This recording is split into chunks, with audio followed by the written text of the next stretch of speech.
everybody. I hope I'm not the only one with a weekly average of a sub-7-hour screen time, mostly spent doom scrolling on social media. I know some of you in this room probably relate to that fact a little bit much, but I actually spend every day looking at hundreds of perfect face and bodies on social media, and I've been doing this since I was 11.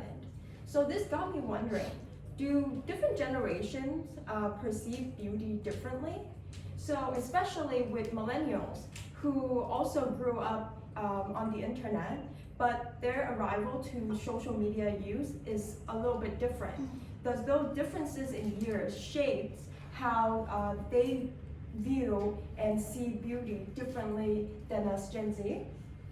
And in a fast-paced, algorithm-driven, highly visual world, beauty is not just personal. It is cultural, is political, is generational, and understanding the evolution of it can help us be more informed in supporting mental health, media literacies, and also cultural empathy for women who grow up online. So in my research, I identified the following gaps. There are studies on beauty ideals and social media, but it's often in a Western context. And there's little research in Vietnam or Southeast Asia. And they also don't compare between Gen Z versus millennial engagement with these beauty ideals online. And we also know that there are global beauty trends like K-style are fairly influential in Vietnam, but we don't know the responses, localized responses within these participants. So this research will address the academic, the generational, and the cultural gaps. So first, I developed these 3 research questions. The first one is, how do Vietnamese Gen Z and millennial women perceive female beauty standards on social media differently? Second, what role does peer comparisons on TikTok and Instagram plays in shaping and reinforcing female beauty standards among these 2 generations? And how do differences in digital media literacy between Gen Z and millennial affects their internalizations of beauty-related content online? So for this research method, I will use a mixed method approach, more specifically a sequential explanatory design. So I will start with a surveys followed by qualitative interviews, or more specifically semi-structured interview. So phase 1, for the online survey, the target group will be Vietnamese Gen Z, which will be from 18 to 28 years old, and millennials who are from 29 to 44 years old. And there will be a total of 160 to 200 participants, around 80 to 100 per group. The platform focus will be TikTok and Instagram, and the reason because these 2 platforms are highly visual, and they're also really popular among these 2 groups. And so the measurement area will focus on the internalizations of beauty ideals, and this will be adapted from the social cultural attitude towards appearance scales, the peer comparisons levels, which will be based on social comparison theory and adapted from the physical appearance comparison scale. And then lastly, digital media literacy will be measured using the Vietnam Digital Competency Framework. And we will cover these 3 main areas, which is critical analysis, short evaluations, and bias detection. So for sampling strategy, I'm using a stratified sampling method, which is just focusing on the age-based quota between Gen Z and millennial, and recruitment will happen in university group, online or offline, and also certain online communities. So for phase 2, which is the semi-structured interviews, there will be 12 interviews, 6 per group, and they will be selected from the survey pool. So for the selection strategy, I have certain criteria on how these 12 interviewees will be selected. So the first criteria is level of TikTok and Instagram usage, their digital literacy score, their internalization level, and their degree of peer comparisons. And the reason for this is I want to cover a diverse experience across generational and behavioral profile. So what this might look like in the research is a Gen Z with high literacy score but low internalization levels, comparing to a millennial with low literacy but high internalization levels. So in this study, when it comes to beauty-related content, it's defined as social media posts that promote or reinforce idealized appearance traits shared by usually influencer, peers, or celebrities. And to select the beauty-related content that I'll be using in the semi-structured interview, there are these 3 criteria that the content have to meet, which is a visual focus on appearance, promoting traits like fair skin, slim physique, or facial symmetry, and have high engagement or visibility. So as you can see here, this is an example I pulled on TikTok.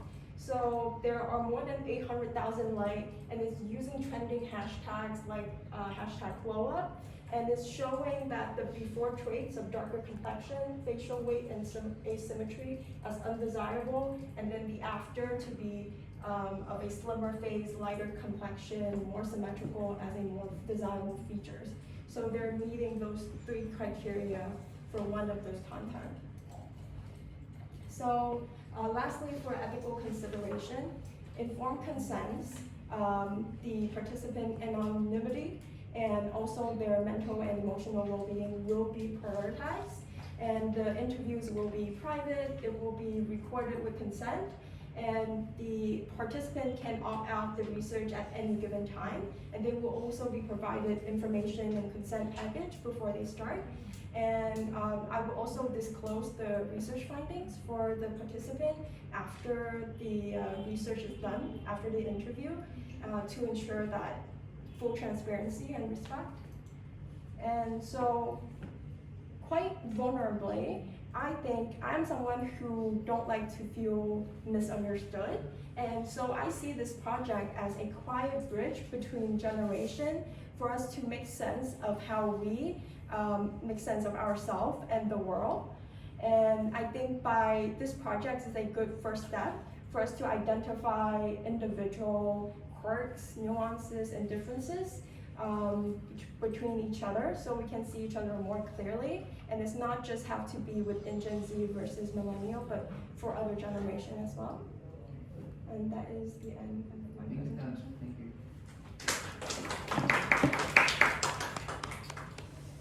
Okay, guys, do you have any comments, any feedback, any advice, any question? Thanh?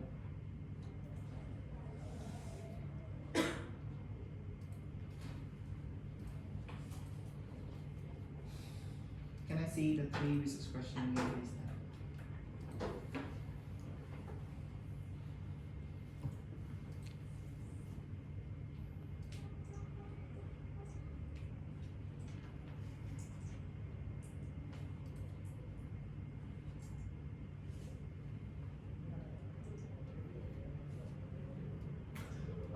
I like the way you highlight the interconnectedness between the research questions, and I think that the selection the choice of the survey can help you further highlight that through the statistical analysis, like the correlation and the regression.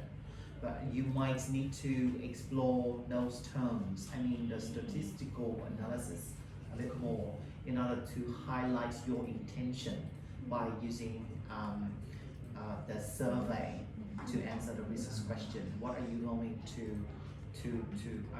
what correlation between the variables in this research question you are going to highlight through the statistical analysis, okay?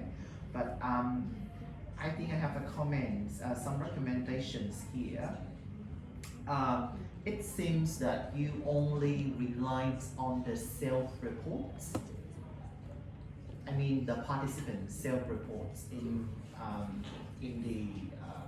the survey, especially for the digital literacy measurements. So how about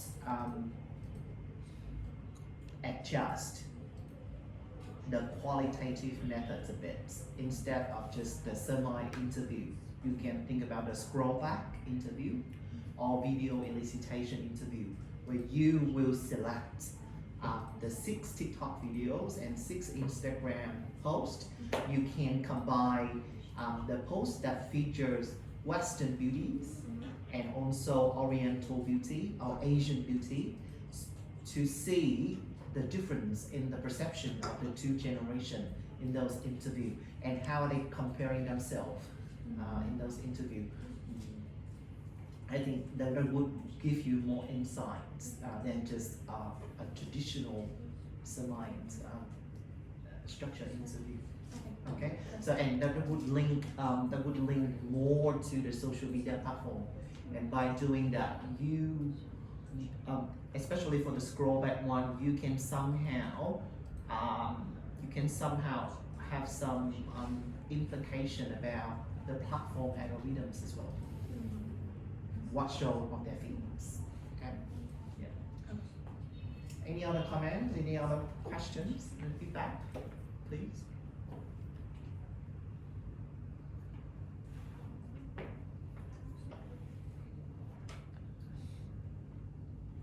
Well done, Thanh.